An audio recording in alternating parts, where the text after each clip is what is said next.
गर्मी से बचने के लिए सबसे कारगर उपाय है घड़े का पानी पियो।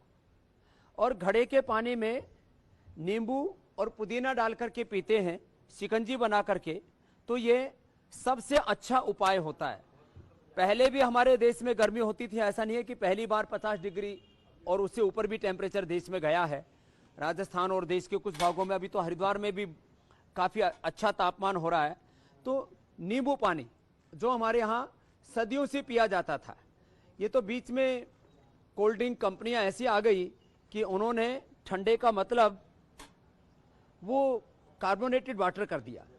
हमने नींबू पानी, थोड़ा सा इसमें सेंधा नमक डाल सकते हैं, और ये सेंधा नमक भी मैंने रखा हुआ है। हमारे यहाँ पर सदियों से नींबू पानी, इसमें किसी को थोड़ा मिलाना हो तो नींबू पानी के अंदर ये पुदीना मिला सकते हैं, तो और ज़्यादा ठंडा और पेट के लिए बहुत अच्छा हो जाता है। फिर इसी नींबू पानी के साथ देश के अधिकांश भागों के अंदर सत्तू पीने का रिवाज है। तो सत्तू ये भी पानी के अंदर ही डाल करके नींबू के साथ, इसमें कहीं हरी मिर्च और कहीं प्याज भी डालते हैं। प्याज जो है ये गर्मी के लिए अचूक औषधि है। राजस्थान में, क्योंकि मेरा जन्म तो राजस्थान और हरियाणा के बॉर्डर पर हुआ है, माँ का शरीर राजस्थान से और पिता का शरीर हरियाणा से, इसलिए मैंने तो इन चीज़ों को बचपन से देखा है। अब ये गर्मी के लिए औषधि तैयार होगी। जौ का अथवा चने का सत्तू, जौ का सत्तू और अच्छा होता है।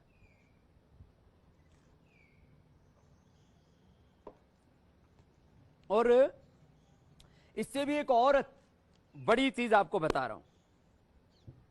हमारे यहां पर घाट की राबड़ी खाया करते थे राजस्थान और दक्षिणी हरियाणा में खास करके। अब तो पूरे देश के लोगों को मैंने सिखा दी। ये जौ का दलिया हम बनाते हैं।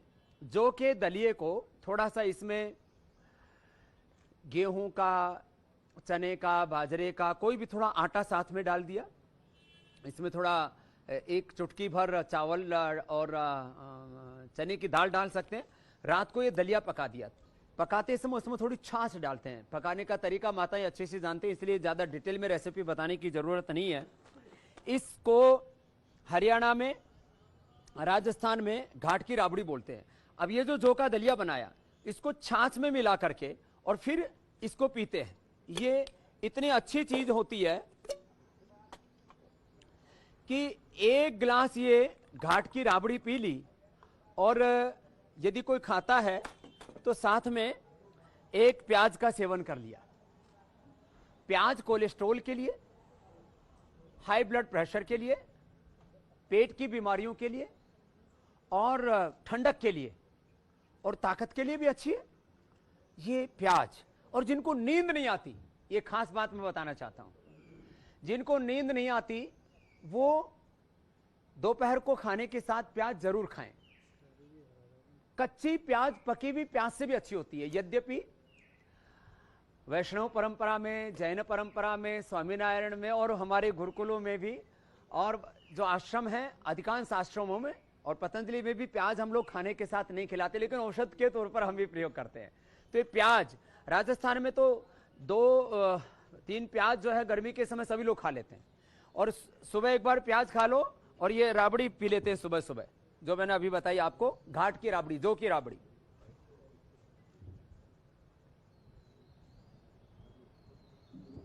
मैंने बचपन में पी थी। 18 साल तक मैंने बीच में अनाज बंद कर दिया, तो बीच में नहीं पीता था। अभी मैं अधिकांश समय खाना खाता ही नहीं हूं। सुबह ये लौकी का जूस, लौकी का जूस, लौकी को हमने पूरे देश में प्रसिद्ध किया। अब लौकी का कुछ लोग सोचते हैं कि लौकी का जूस तो स्वादिष्ट नहीं लगेगा। लौकी के जूस में जब ये पुदीना डालते हैं और इसके अंदर थोड़ा सा धनिया डाल देते हैं, धनिया और पुदीना, साथ में थोड़ा सा सेंधा नमक या काला नमक डाल सकते हैं, लेकिन यदि ब्लड प्रेशर है तो नमक डालने की जरूरत नहीं। मैं ये सुबह सुबह गिलोय का काढ़ा पीता हूं ठंडा करके, और यह जो लौकी का जूस है, ये लौकी का जूस अब आप देखिए, इसका कलर भी देखिए, ये लौकी का जूस है और इसका 1 गिलास मैं सुबह पी लेता हूं ये। और ना मैं एसी का प्रयोग करता हूं, यहां जहां तक पंखा भी है तो पंखा भी मैं 1-2 की स्पीड पर चलाता हूं। ज्यादा तेज पंखा चलाने से भी शरीर टूटता है और एसी का प्रयोग करने से तो शरीर बेकार हो जाता है। बिजली की सेविंग भी होगी और बिजली की कम खपत होगी तो कोयला कम जलेगा, तो इन्वायरमेंट के, नेचर के लिए बहुत जरूरी है। जैसे जैसे हम देखते हैं कि ग्लोबल वार्मिंग बढ़ रहा है तो हमें एसी और तमाम तरह के जो भी कृत्रिम साधन हैं गर्मी से बचने के, वो ठीक नहीं है। और ये लौकी का जूस तो इतना अच्छा है,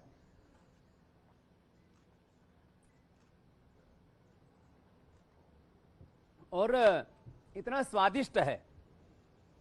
कुछ लोग सोचते हैं कि लौकी का जूस है ये तो स्वादिष्ट नहीं होगा, लेकिन लौकी का जूस, ये मैंने पूरे देश को रेसिपी बताई है और इसकी अब स्वादिष्ट रेसिपी भी मैंने बता दी है कि खाली लौकी का जूस नहीं, उसमें थोड़ा आप तुलसी डाल सकते हैं, पुदीना डाल सकते हैं, धनिया डाल सकते हैं, थोड़ा सेंधा नमक डाल सकते हैं और साथ में एक नींबू डाल लें। मैं नींबू डाल करके ही पीता हूं, अब तो ये बना हुआ रख दिया था इन्होंने इसलिए, लेकिन ये जबरदस्त है लौकी का जूस। कोलेस्ट्रॉल के लिए, हार्ट के लिए, ओबेसिटी के लिए, हाइपरटेंशन को तो क्योर कर देता है, फैटी लीवर के लिए, कॉन्स्टिपेशन के लिए और अल्सर के लिए, स्किन प्रॉब्लम्स के लिए, पिंपल्स के लिए औषधि है लौकी का जूस। इसलिए लौकी का जूस ये रामबाण औषधि है। और ये जो बेल है, बेल जो है हमारे यहां पर सदियों से गर्मी के लिए इस्तेमाल की जाती है। बेल पेट के लिए, कोलाइटिस के लिए, इंडाइजेशन के लिए ये औषधि है और गर्मी से बचने का तो ये अचूक उपाय है ही है। तो बेल का शरबत हमारे यहां पर सदियों से पिया जाता है और ये औषधि है पेट के लिए। हम कोलाइटिस में बेल का शरबत पिलाते हैं और साथ में ही छाछ। वैसे आजकल शहरों के लोगों ने तो छाछ बनानी भी बंद कर दी, तो हमने पतंजलि छाछ भी लॉन्च करनी पड़ी, पतंजलि का दही भी लॉन्च करना पड़ा, गाय का दही और गाय की छाछ। खैर, ये बेल हाँ घर में बनाए हैं शरबत, जो बाजारों में अक्सर लोग बनाते हैं, मक्खियां भिन भिनाती रहती हैं और उसमें मक्खियां जहां बैठती है तो एक बार में मक्खी सैकड़ों अंडे दे देती है और उससे फिर कई प्रकार के बीमारियां, खास करके फूड पॉइजनिंग, इन्फेक्शन और बहुत तरह के चांसेस होते हैं। तो घर में बना करके पिए आप ये बेल का शरबत, नींबू पानी, ये जलजीरा, हमने पतंजलि में भी जलजीरा बनाया। ये जलजीरा ये हमारी प्राचीन चीजें थी गर्मी से बचने के लिए। और गर्मी से बचने के लिए ये जो आम होता है, कच्चे आम को, इसका आम का पना बना करके पीते हैं। हमने पतंजलि में जहां गुलाब का शरबत और ये ब्राह्मी शरबत, शंखपुष्पी, खस का शरबत बनाया है, वहीं पर हमने ये मैंगो पना भी बना रखा है। घर में पहले माताएं जानती थी आम को उबाल करके और फिर बस इसमें थोड़ा शक्कर या खांड डाल करके, थोड़ा जीरा डाल करके और ये मैंगो का पना बनाती थी पहले घर में ही। अब सब इतने ज्यादा कंफर्ट लेवल में आ गए हैं कि किसी को घर में कुछ बनाना ही नहीं, तो फिर हमको बना करके भी देना पड़ता है। खैर, मैं आपको इसलिए इन बातों को बता रहा हूं कि प्राचीन चीजों को हम भूल गए। सबसे अच्छा है गर्मी के लिए ये तरबूज। ये जो इसको वाटरमेलन बोलते हैं, ये गर्मी के लिए रामबाण है। और खास करके जिनको कब्ज रहता है, जिनको एसिडिटी रहती है, निकला भी बहुत अच्छा है क्योंकि पतंजलि के ऑर्गेनिक फार्म से ये हमने मंगाया है। मैंने आजकल बाजार की साग सब्जियां, फल खाने बंद कर दिए। और कारण ये कि उसमें इतना ज्यादा पेस्टिसाइड आदि यूज होता है। और ये मैं आपको जो बता रहा हूं, जिनको मोटापा है, जिनको ब्लड प्रेशर है, जिनको गर्मी बहुत लगती है, पसीना बहुत आता है, उसके लिए एक और भी उपाय बताऊंगा।